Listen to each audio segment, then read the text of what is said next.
রায়ানকে আমরা হারালাম, আর খুঁজে পাওয়া গেল না।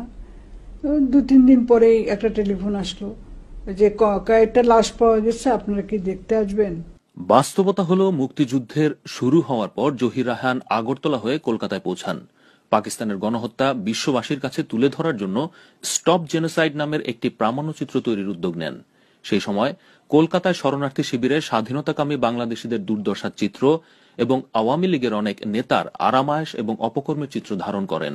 1972 সালের 25 জানুয়ারি প্রেস ক্লাবে এক সাংবাদিক সম্মেলন করেন জহির রায়হান। সেখানে তিনি বলেন, বুদ্ধিজীবী হত্যাকাণ্ডের পেছনে নীল নকশার উদ্ঘাটন সহ মুক্তিযুদ্ধের সময়ের অনেক গোপন ঘটনার নথিপত্র, প্রামাণ্য দলিল তার কাছে আছে, যা প্রকাশ করলে সদ্য স্বাধীন বাংলাদেশের মন্ত্রিসভায় ঠাঁই নেয়া অনেক নেতার কুকীর্তি ফাঁস হয়ে পড়বে। তিনি 30 জানুয়ারি সন্ধ্যায় প্রেস ক্লাবে একটি ফিল্ম শো প্রদর্শনীর মাধ্যমে প্রমাণ করবেন মুক্তিযুদ্ধে আওয়ামী লীগ নেতাদের কার কি ভূমিকা ছিল। 30 জানুয়ারি জহির রায়হান বুদ্ধিজীবী হত্যার নীল নকশা এবং মুক্তিযুদ্ধের সময়কালের অনেক রাজনৈতিক নেতাদের গোপন কিছু দুর্লভ তথ্য প্রমাণ প্রেস ক্লাবে উপস্থাপন করার ঘোষণা দেয়। সেদিন তাকে শহীদুল্লাহ কায়সারের কথা বলে সুপরিকল্পিতভাবেই কি মিরপুরে নিয়ে যাওয়া হয়েছিল? 1972 সালের 25 জানুয়ারি সাংবাদিক সম্মেলনের কয়েকদিন পর 30 জানুয়ারি রোববার সকালে রফিক নামের অজ্ঞাত টেলিফোন আসে জহির রায়হানের কায়েতটুলির বাসায়। রফিক ছিলেন জহিরের পূর্ব পরিচিত, যিনি ইউসিসে চাকরি করতেন।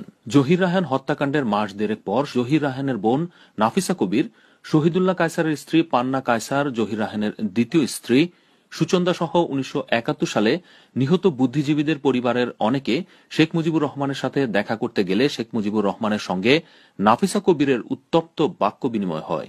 শেখ মুজিব বলেন, অনেকে তো দালালি করে মরেছে। জবাবে নাফিসা কবির বলেন, বুদ্ধিজীবীরা কেউ দালালি করে মরেনি। দালালি যারা করেছে তারা এখনো বেঁচে আছে। সে দালালদের বিচারের দাবি জানাতে এসেছি। এই তথ্যটি রয়েছে পান্না কায়সারের লেখা মুক্তিযুদ্ধ আগে ও পরে বইতে। এখন প্রশ্ন হল, স্বাধীন বাংলাদেশে মিরপুরে সেনাবাহিনী এবং পুলিশের এতজন সদস্য নিহত হল, এই ব্যর্থতা কার?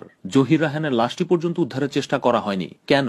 এই ব্যর্থতা কার? আসলে শেখ মুজিব কি করেছিলেন, কি করতে চেয়েছিলেন? 1971 সালের 7 মার্চ কিংবা 25 মার্চে শেখ মুজিবের ভূমিকা সম্পর্কে জনগণকে ধুনফুন বুঝানোর চেষ্টা করলেও 30 জানুয়ারির ঘটনার ব্যাখ্যা কি?